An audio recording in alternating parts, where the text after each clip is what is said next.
Hello everybody, Ninjas here and welcome back to Sekai wa Fukanzen Sugiru episode 8, in which we will basically start the next arc, aren't we? Right, because the evil testers are defeated, and now we're gonna have to find another group of evil testers? I don't know, we'll see. This episode is late, as you could probably tell. That's mostly because I was attending a local convention. It's still holding, and I really should take those down. I actually, yeah, while I still remember to do that. Yeah, so terribly sorry for the episode being late, but now I don't have anything in my schedule for the foreseeable future, so that should not happen again for quite some time now, unless, I don't know, family visit or friend visit or something like that. But I'll let you know. Regardless, what happened in the previous episode exactly? One thing, really, one like big thing. Well, first of all, Haga, Nikola, and Amano exited the chest after Shacho was was scissored, right, with a couple of daggers and swords, and confirmed that he's dead, which turns out to not be the case later on.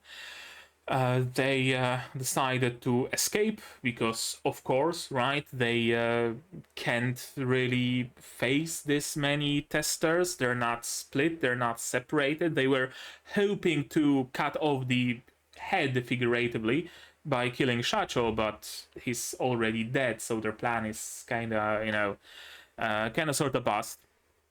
Seeing him dead did not really bring any relief to Amano, so, that's another thing. While they were escaping, they made it to a tower of some sort, and the evil testers were already out playing Jenga with this tower, which, I mean, very fun thing to do. I gotta say, I wish I had a set of Jenga. I gotta buy some.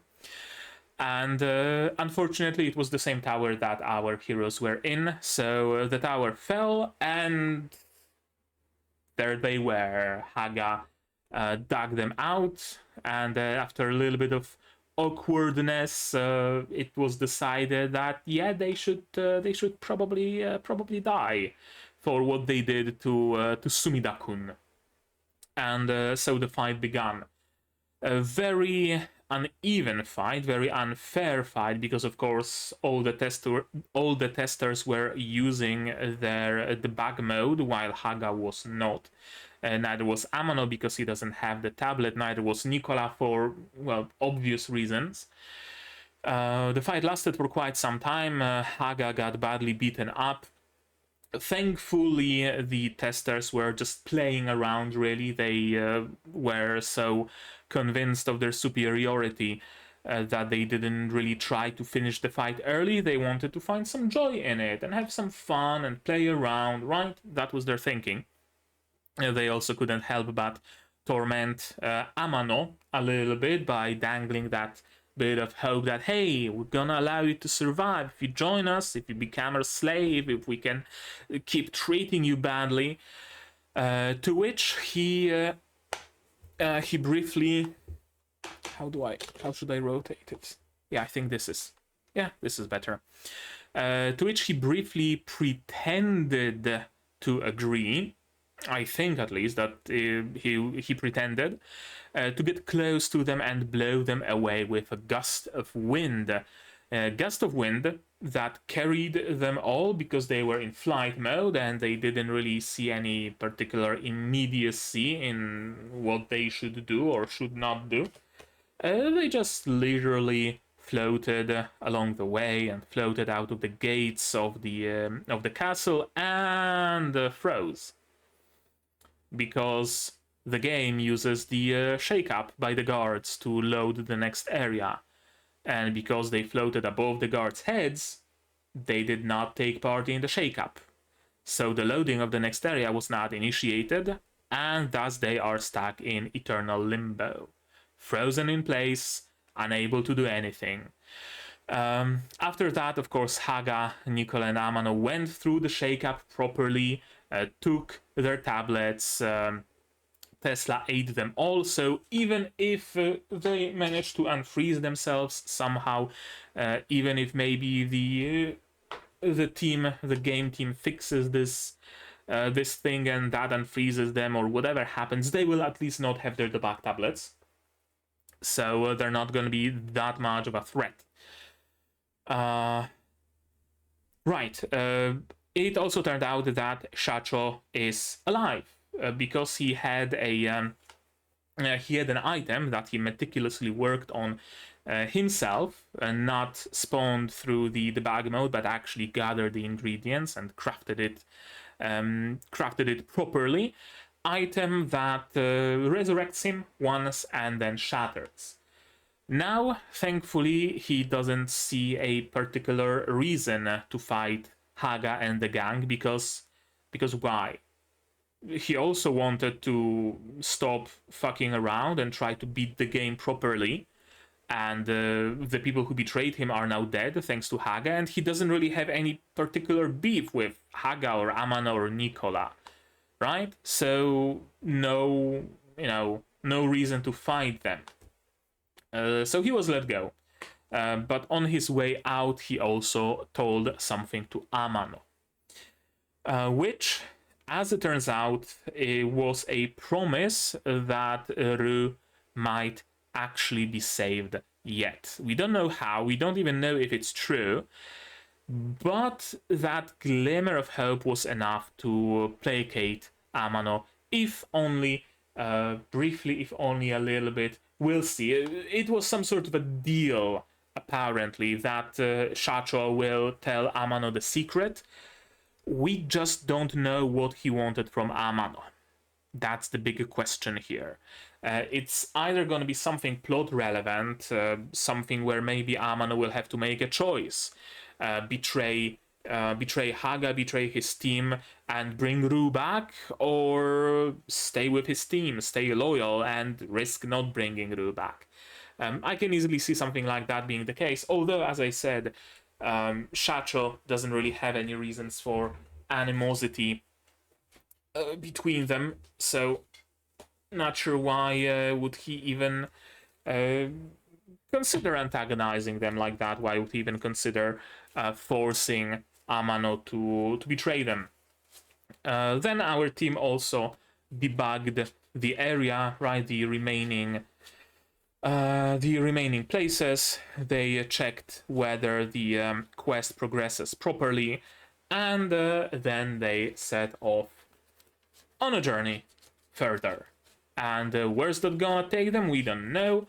We know that Shacho went on to complete the game, which means he might even meet that one friend of Haga's, the leader of Haga's group, I believe. What's his face? Yuto. So I wonder if we might even see like split storytelling. A little bit of time spent with Haga, a little bit of time spent with Yuto. I don't know. We don't really even know where Haga and the gang is going right now. Probably continuing to debug and hoping that they will catch whiff of other users of the debug mode. Perhaps. Oh, I still have some tea. We still have the elf girl to meet, so maybe in this episode, right? We'll see. Wouldn't surprise me if we were to actually meet her this episode. But yeah, as I said, we'll see. But to see, we're gonna have to watch. And to watch this episode, you're gonna need your subs, of course, to follow along with me. They're running for some reason already. I'm gonna need my sound to hear what's going on in the show. And I'm gonna have to ask you for support. Support the channel if you want monetarily on Patreon, YouTube, down below, or not. Share my content, spread the word. It costs you absolutely nothing and helps the channel a lot. And now with all of that out of the way, we can start watching Sekai wa Fukanzen Sugiru episode 8 in 3, 2, 1, go. Volume down. Yeah, that was Bamko, and my volume is all the way down, and I still hear Kodansha. They're really proud of that jingle, apparently.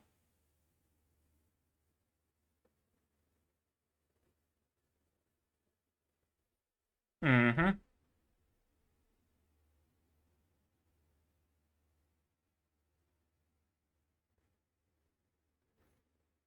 Why do I even bother with summaries?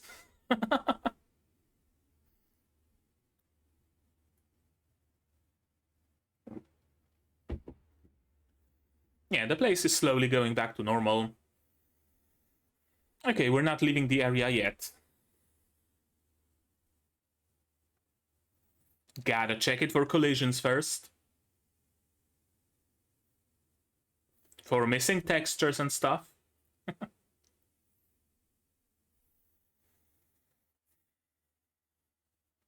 Right. Apparently, we might also go with Nikola to get her a class change or something. That's also a thing.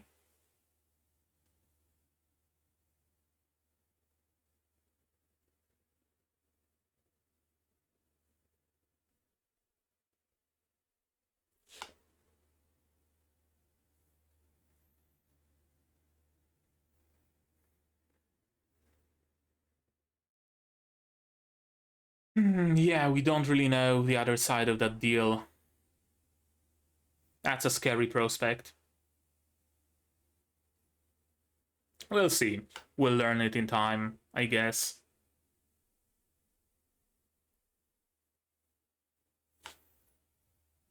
Let me double check. Yeah, 13 episodes.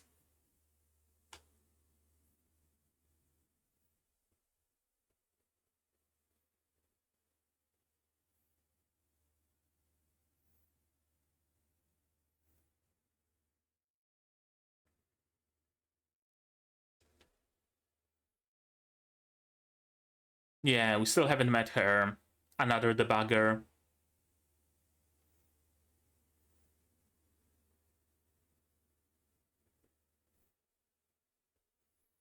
And I'm assuming that's her. Or could be a completely different character. We don't know that. But I have my suspicions. Haven't seen this fight either yet. Or the skull that Nikola uses. We still have plenty to cover, it seems.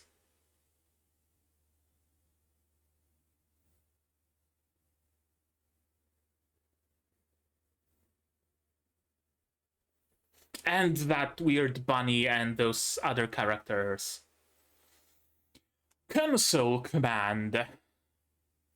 Is that any different from debug mode? I mean, I know what console commands are, but you would think that they can only be used in debug mode. And it's like, I don't know, slash unstuck, maybe.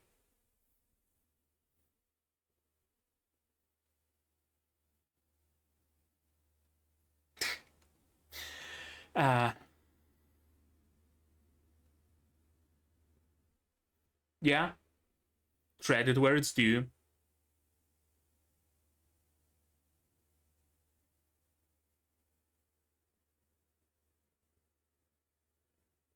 I'm suspicious of you now. You know that.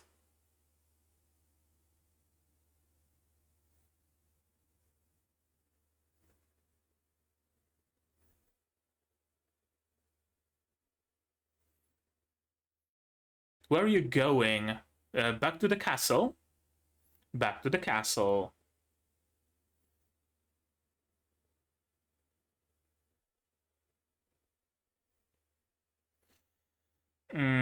Does the deal include you retrieving something from the rubble? Here's the backstone.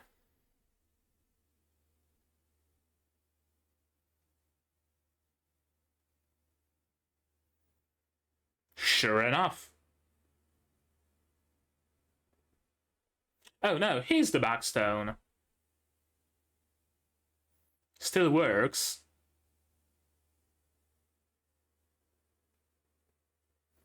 Oh, and the deal is give it to Shacho, right?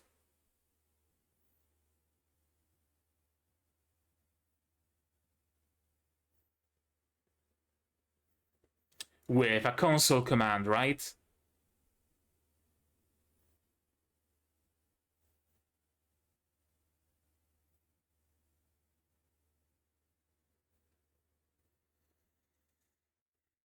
Help how?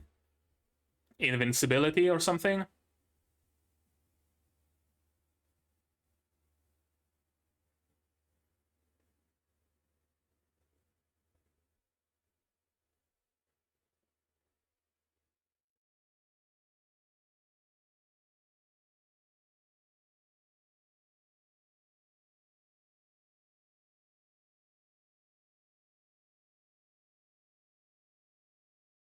R/resurrect, probably, while targeting the NPC, or R/resurrect NPC ID.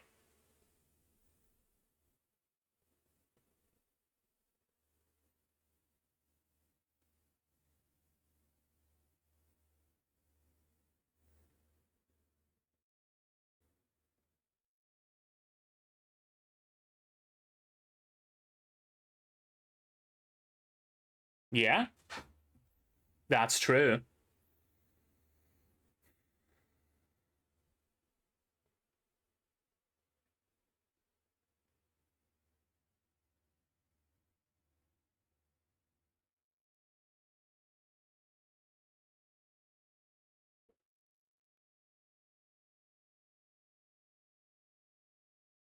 I mean, yeah, his name is Shacho for a reason, after all.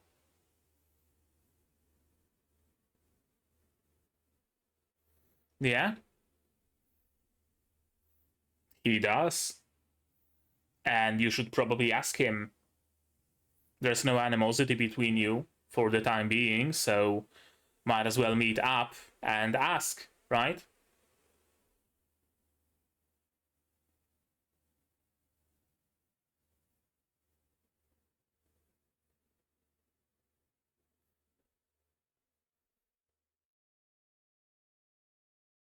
Yeah, yep. He never came back from his taking some air.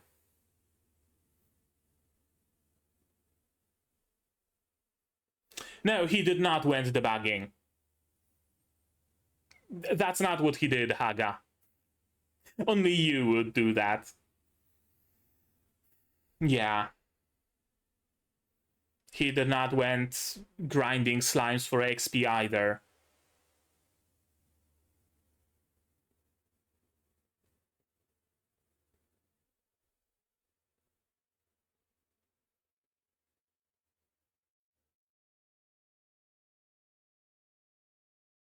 Yeah, right? Let's do that. We need Nikola to be participating.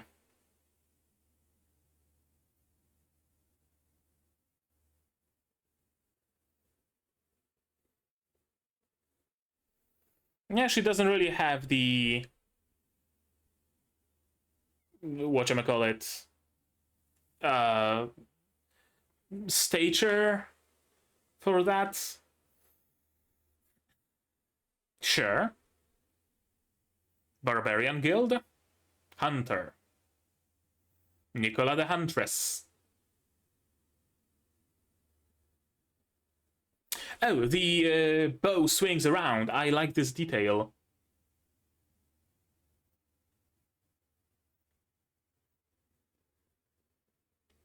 Nikola the Ninja. Seductive Lady Thief. Okay, that also works.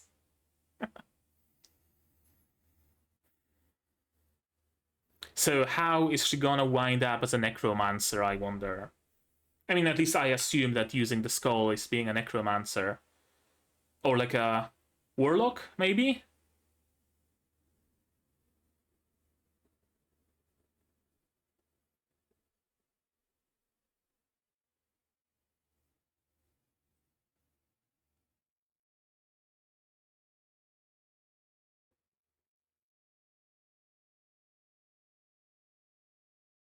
Hmm?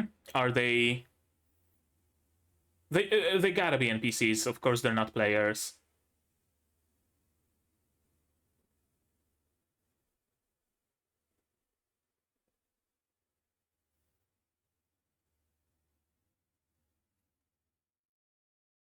Okay, so I guess class change doesn't work on NPCs.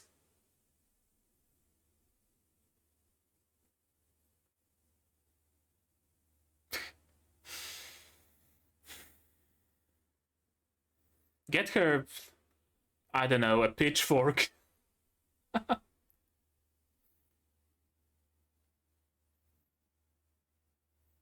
I mean, peasantry would often take part in battles as well, right? Like a straightened up scythe or a pitchfork or stuff like that.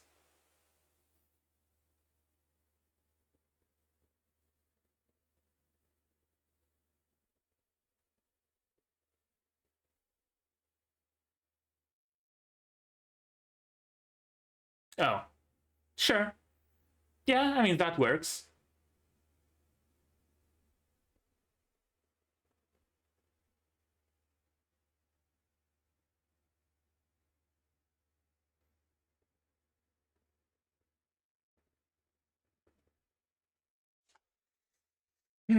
She just wants to be useful. She doesn't necessarily want a class. Yeah, exactly, yeah. Just get her some gear. An NPC should be able to use items, right? Give her a scroll, or a staff, or a wand, or something that she can use.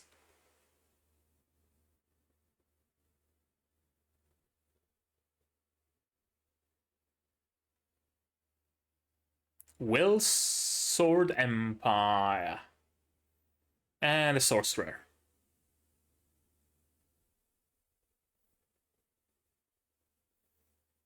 Yeah, the rebuilding is going well.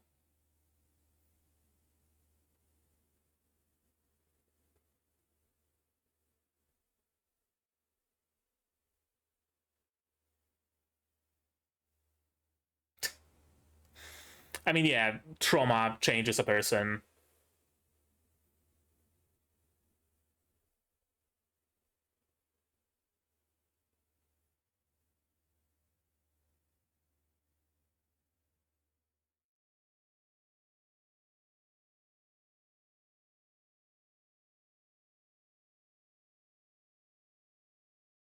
Hmm.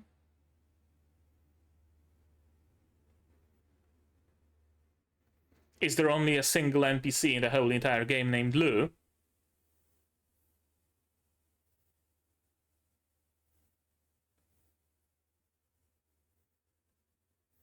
Fair. Has it been rebuilt? Does she have a memory of what happened?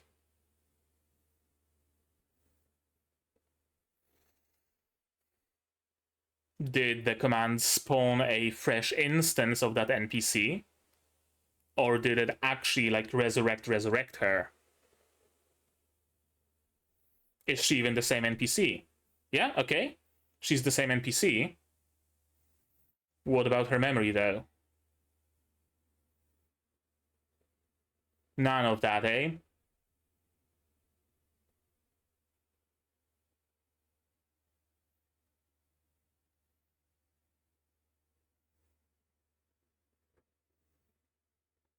Who are you?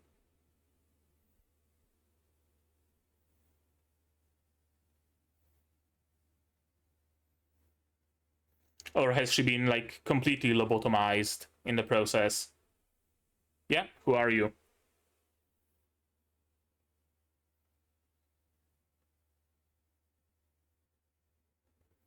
So a fresh instance then.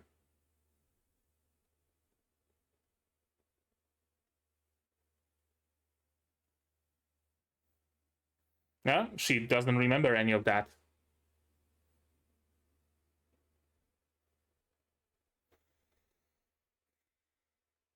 I guess you could treat that as a whatchamacallit? Not insomnia. What am I talking about? Uh, fuck, amnesia. Yeah,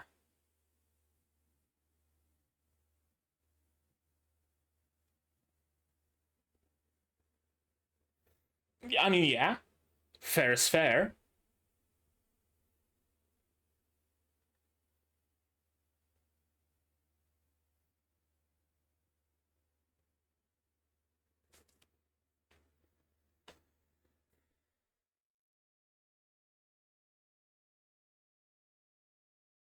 Too heavy, of course.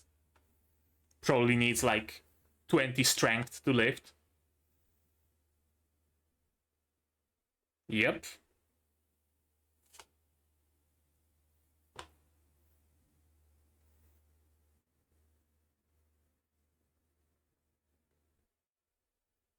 A dagger, maybe. A bow. The villagers gotta be able to, I don't know, use a bow for hunting, right?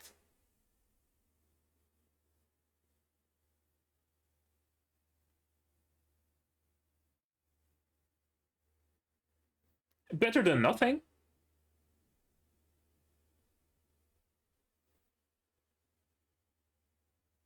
Oh, is that the magic skull? Yep, that's the magic skull.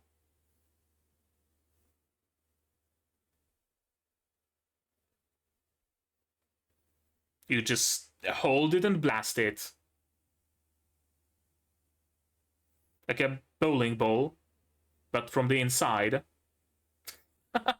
Well, that's an elaborate firing mechanism.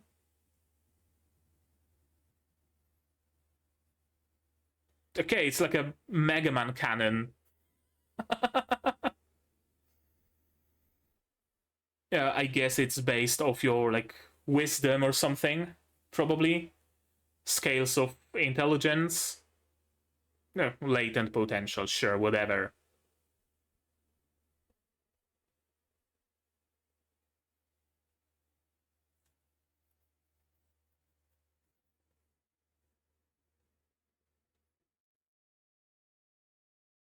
Could Lou use it though? She probably can. I mean, we've seen her use it, so. She has. Does she have like an amazing fucking latent potential, and she's gonna just blast this building off the face of the earth?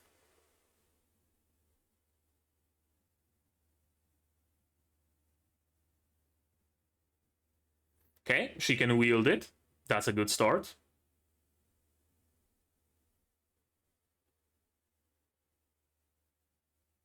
Yep. Loads of potential.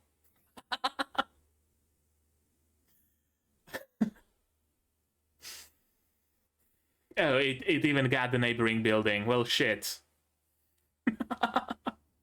You get a new entrance for free.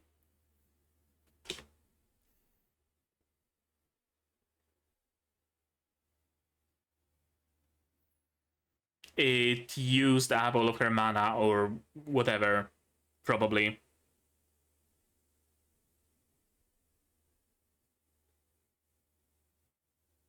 Oh, is it a bug? Right. Hey, bugged items. Now that I like.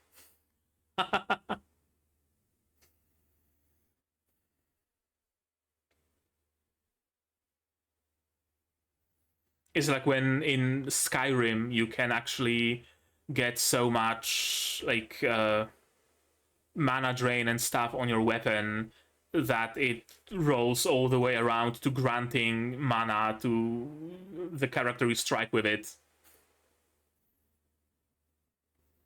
You gonna give it back or not particularly? Not particularly then.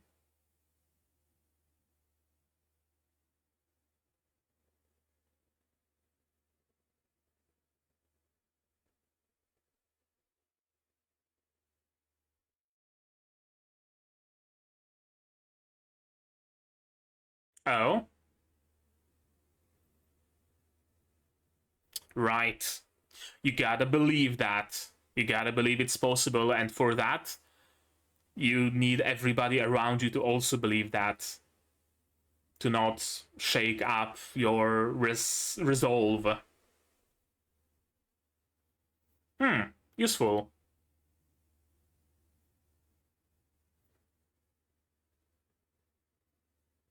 Yeah. And he was holding it together only in the most vague possible sense. Okay, so he's got motivation to do that. Huh? Oh.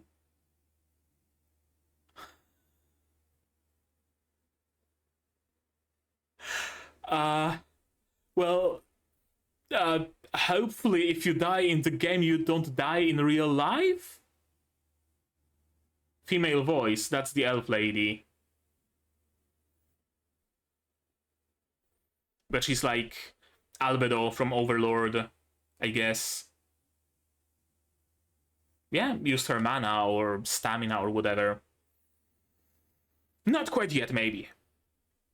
Not quite yet.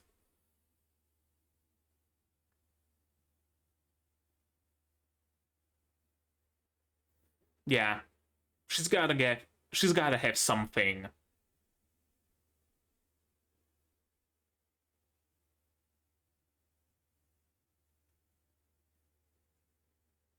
The ruler of each nation? Sure. Simple enough. Just gotta travel a bunch. Debugging on the way, I assume. Is the elf lady with him? She sure is. And that's the episode.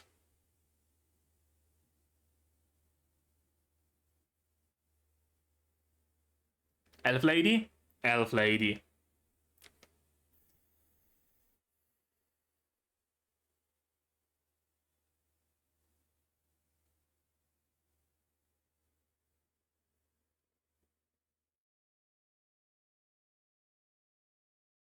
Information. Okay, another debugging company. Sure. Nice to meet you as well.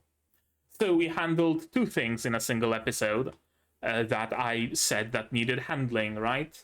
Nikola's weapon and meeting the elf lady. When's Nikola getting her staff, though? That's another thing that needs to be handled.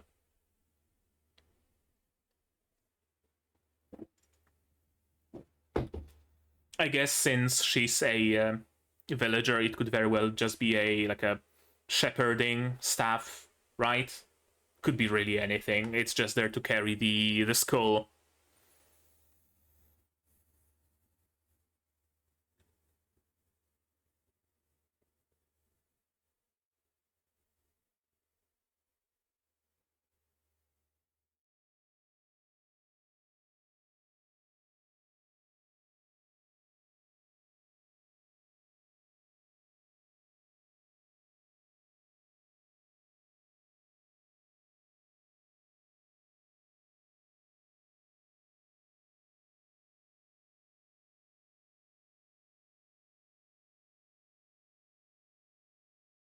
Surprising, actually, that Shacho is dead. I gotta say. I really thought that he's either gonna stay a menace and he's gonna reappear every now and then, or he's actually gonna turn a new leaf and is gonna try to complete the game, like, legitimately. Maybe even talk to Haga and learn that because of the use of the debug stone is probably why they can't log out. I don't know. Let's watch this episode again, shall we? Yes, we shall, as we always do. Recap.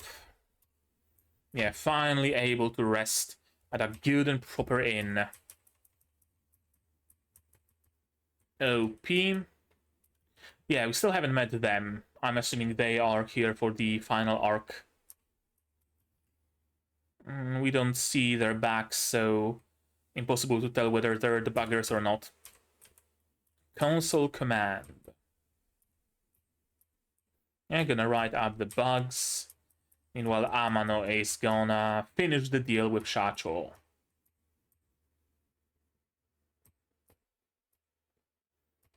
Can bring NPCs back, and yeah, in exchange, of course, he wants the debug stone.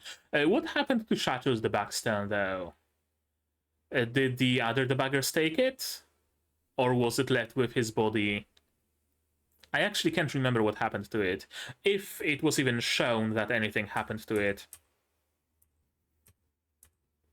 figured it out by luck, right? Trying all sorts of different commands and seeing what sticks. Sure. He's a little too cautious. I guess he didn't even tell Amano what's the deal with the backstone usage. Which is kind of odd because Amano already witnessed Tesla eating the backstones. So he's gotta know that something's up with that. Yeah, he does know something. Absolutely. Of course, looking for the best in people. That's just like them. Nikola the warrior, Nikola the sorcerer, Nikola the hunter. This is cool. I can you see it animated? Maybe. It's just frame to frame, right? No, like yeah, just frame, frame, frame, frame. But yeah, that's actually how some bows at least worked, where they would actually like spin around, or you would even just give them a little bit of a spin to push the arrow that much further. So really cool attention to detail here. Really like historically accurate for what it's worth. But of course she wants to be a thief, just like Haga. And here I thought they're gonna give her a job of a necromancer, right? Maybe there's like a test where you can check your stats and pick the job that's most suited for you, and she's gonna begrudgingly become a necromancer or something. But no, it turns out what I pretty much suspected, that villagers can't really change a class. Or rather, I was very surprised with the when Haga said that we're gonna go change our class, because I didn't know that it's possible. And what do you know? It's actually not possible. Yeah? Once a villager, always a villager. Nikola the normal villager, even written in fucking Comic Sans, because why not? But she wants to be an adventurer so much, doesn't she? And you don't want her to be disappointed, do you? Well-Sword Empire. A militant nation ruled by the Sword Emperor Well-Sword III, the most powerful country in the island. They're strengthening their armies and trying to take control of Clayborne, putting them in constant conflict with neighboring nations. And a sorcerer, one who mastered either magic at the Sorcerer's Guild, ether magic at the Sorcerer's Guild. They can make miracles happen with the power of their mind and the ether in the air. Because of how dangerous this ability is, they are tightly regulated by the government. Very nicely rebuilt village. Code Resurrect and the NPC name. You're lucky that there is only a single NPC named Lou. And again, what I suspected, that she's either going to come back as a completely different NPC.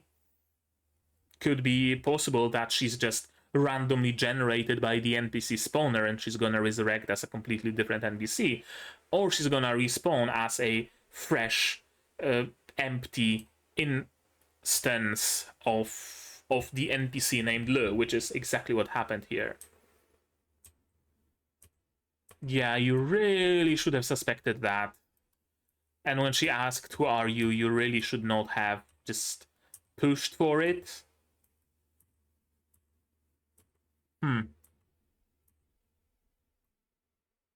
Bittersweet, of course, because on one hand, yeah, sure, she's alive. On the other, well, that's the question. How do you treat it? Is she a new person who just has the same looks and the same name? Right? Or do you treat it as if Lou came back but had amnesia? The latter would, of course, be the nicer eventuality. The former is probably closer to truth. Still, entirely possible for Amano to make new memories with her, to show her manga again, and if she actually is the same NPC with the same programming, she would like it. Just pick the quest, show her the manga, right? You could do that. The memories of yore might be gone, but you can always create new ones. That's usually how it goes when a person in like real life suffers complete amnesia. It doesn't happen all that often, but whenever it happens, they like gotta start from scratch. They gotta start by their new life essentially by asking who are you and getting an answer of I'm your daughter, right? That's just how it goes. If you treat it as amnesia, you can soldier through it. You could perhaps even explain Uru that she had amnesia. Although we don't know what memories she has. She might very well have memories of her childhood and of everything to this point, completely unbroken. So telling her that you were badly hurt in a coma and you suffer amnesia, well, she has no recollection of that.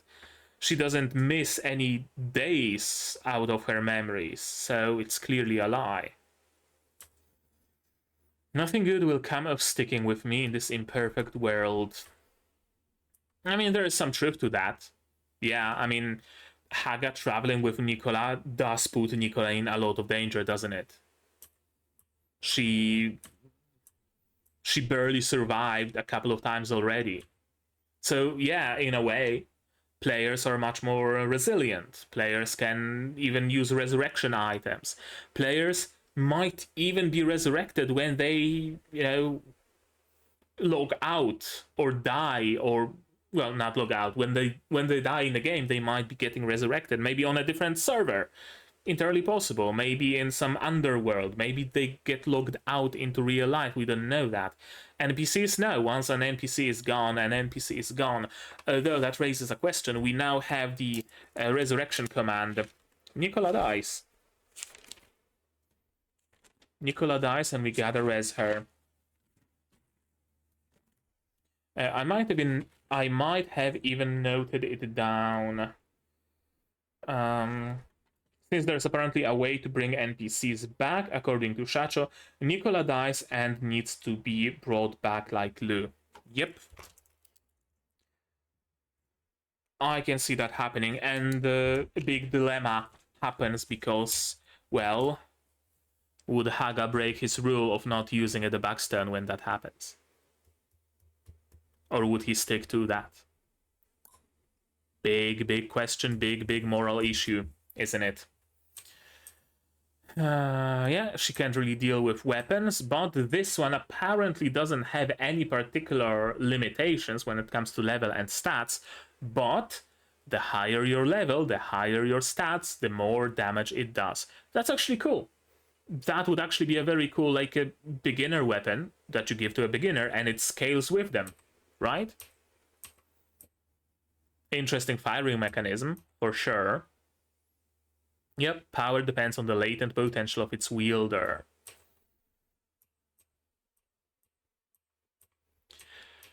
And yeah, I knew that Nikola is gonna completely and absolutely blast it, but I thought it might be actually because of her latent potential. We know that she is special somehow. She clearly broke out of her programming for some reason. Whether it was Tesla's doing, whether it was the doing of the developers, whether it was a glitch, a bug, or something else entirely, she did break out of the confines of her programming. She was destined and programmed to burn with the village when it was attacked by the dragons. She did, and she came back as Haga's follower. That alone makes her special.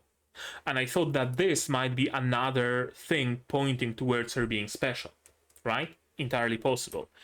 But what's also possible that, yeah, it just gets some sort of, I don't know, integer overflow or something. Yeah, that would actually make sense, maybe. I mean, depending on the programming language they used, I guess. But if you were to, I don't know, take the base of power as level, and for example, the base power is your level -1, so that on level 1 you can't really use it, or can use it only in some, like, I don't know, your level -1 plus 20 is like the base damage times something, right?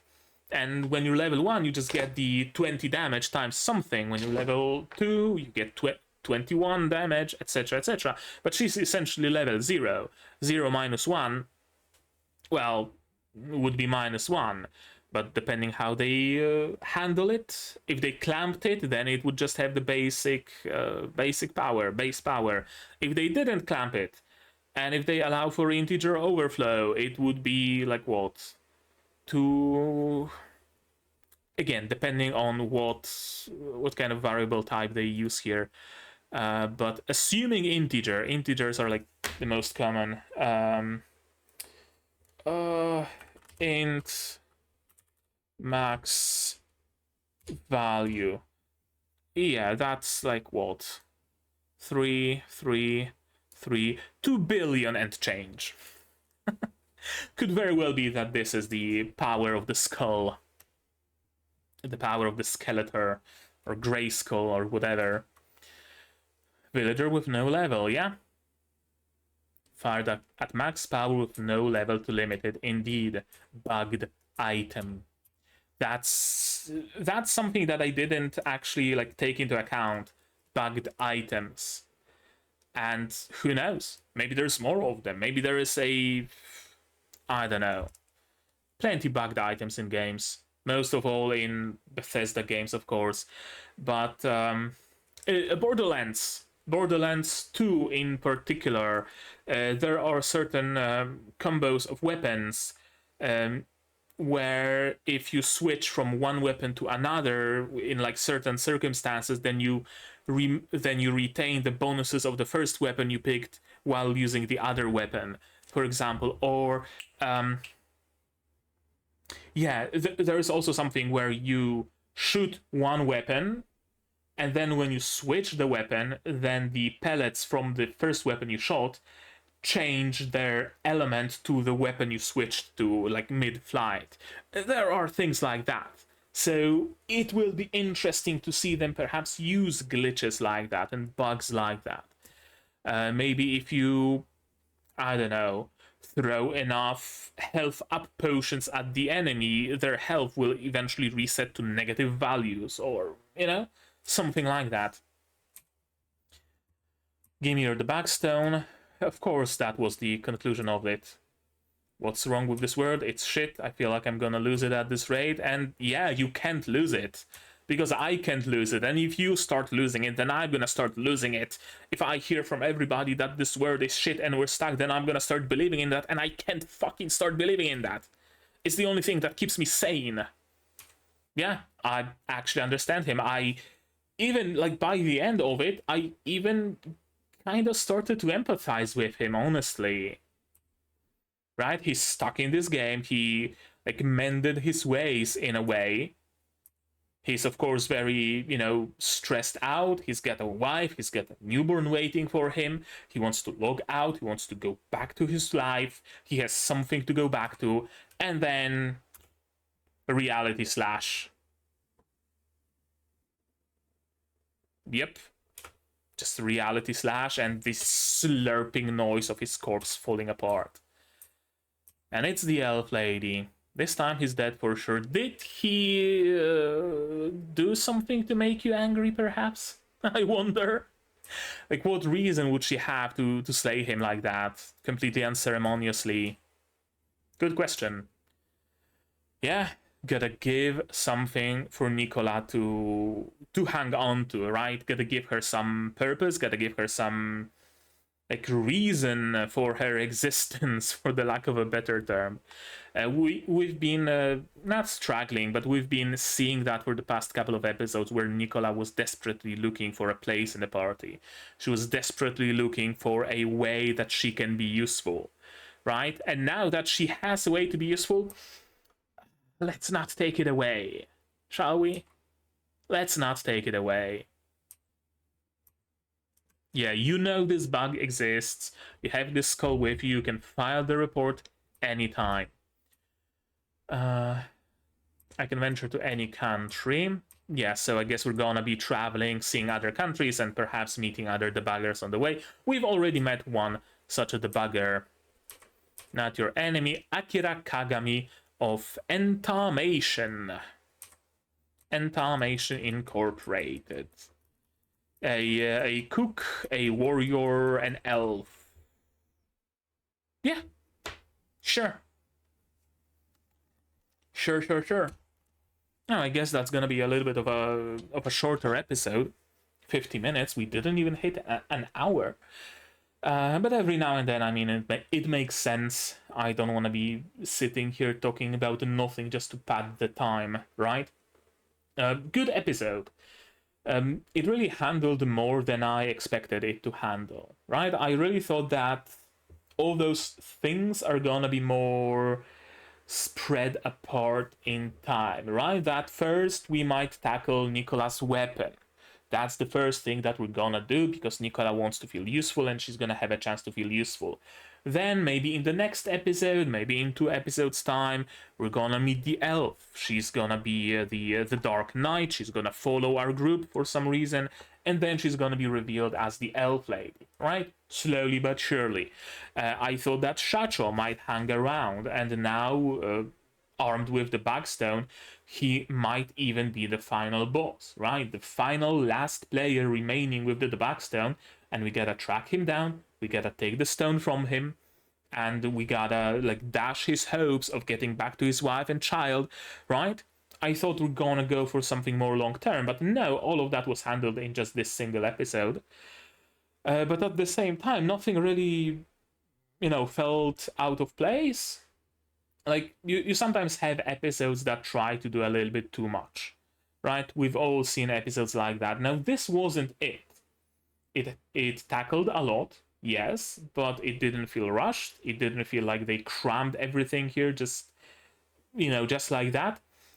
I think mostly because we split the party, right? Like, if we were to first get Nikola's weapon, then travel to another city to resurrect Lou, then maybe travel back, then it would feel like we got like 3 days past, but it was all contained within a single episode. But because we had two stories like happening in parallel, yeah, it actually feels good. I actually have absolutely no qualms about this episode. I'm glad we got to meet a new party member. I wonder what's her deal gonna be. She's certainly a debugger. She's not one of the evil debuggers. Are we going to bring her in onto the news that the Backstone usage is banned? Does she also have a band of other debuggers that we're gonna have to tackle? Are the debuggers from her party more like the debuggers from Amano's party, or more like the debuggers from Haga's party? That's a big question. If the former, then can we defeat them? If the latter, then can we convince them to give up their debug stones, perhaps? We don't know that. We'll see all of that in future episodes. Very interesting thing, I think, they did with Nikola. I really was expecting her to get a class change into something undesirable, maybe like a necromancer, for example. Maybe she would have a natural ability to be a necromancer or something like that. But instead, we opted for not giving her a class, not changing her job, which makes sense. She's an NPC. And we might be able to change her job with the debug mode, but we're of course not gonna use that, right? So it makes sense that she remains a villager, but it also makes sense that there are weapons that are useful pretty much universally. Maybe there's a barbarian who's just all strength and vitality, but that barbarian must use ranged weapon maybe for some puzzle in some dungeon. Well, that barbarian can grab this skull and shoot a small little projectile with whatever intelligence or wisdom or whatever it scales of he has, and it's gonna be something, right? Not the greatest, but something to use. Most games have at least some items like that, right? To fill those gaps, fill those niches. What was the game? Was it Wuthering Waves? Or was it Zenless Zone Zero? Can't remember. but that game essentially includes some puzzles where you have to shoot targets in specific order or whatever. I don't know, I haven't played it. And you would have to switch to a ranged character to do that, because melee character, well, can't shoot them. And so they decided to give every player a drone little bot that flies around, and you can use that drone to shoot the targets, for example. And it also helps in battle a little, but its biggest purpose is to make those puzzles possible. Many games do that, and it's nice to see something like that, and it's nice to see that it scales in a very buggy way. I wouldn't be surprised if it's actually limited by Nikola's mana, because she just immediately fell asleep after using it, which I assume is her depleting mana. And if she had more, then the blast might have been even stronger. Can NPCs gain more mana? Are there perhaps potions that increase your mana temporarily? Those are questions to ask for sure, and wonder if we're gonna get answers to them. Probably. And if, then we're gonna have them in the future. But right now, I'd say that's gonna be it from me for today, but maybe you guys have something more to add about this episode, my reaction, my theories, stuff like that. Say all about it in the comments down below. Like this video if you liked it, subscribe to be notified of future videos, not only QA Isekai, but also Bye Bye Earth, Vistoria, Isekai Shikaku, plenty others coming in the future. Click the bell to be notified of when I go live, because I do go live sometimes. Support the channel if you want monetarily on Patreon down below, where for $10 a month you get early access to non-seasonal shows, and for just $1 you get a role on the Discord and a place in the credits. You can also support me directly on YouTube through memberships, super thanks, super chats, stuff like that. And if you don't want to spend any money whatsoever, you don't have to. Share my content, spread the word, it costs absolutely nothing and helps the channel a lot. And now, with all of that out of the way, that's gonna be it from me for today. So as always, you guys do all the good stuff, and I'm gonna see you in the next one. Cheers! And here's my wonderful Patreons: QB, Without an Edzer, Rene, Yukiela, Chibi Bro, Dr. Otaka, Master Marsh, and Hans Peter. And you can join them if you want without having to be cleaved into by an elf.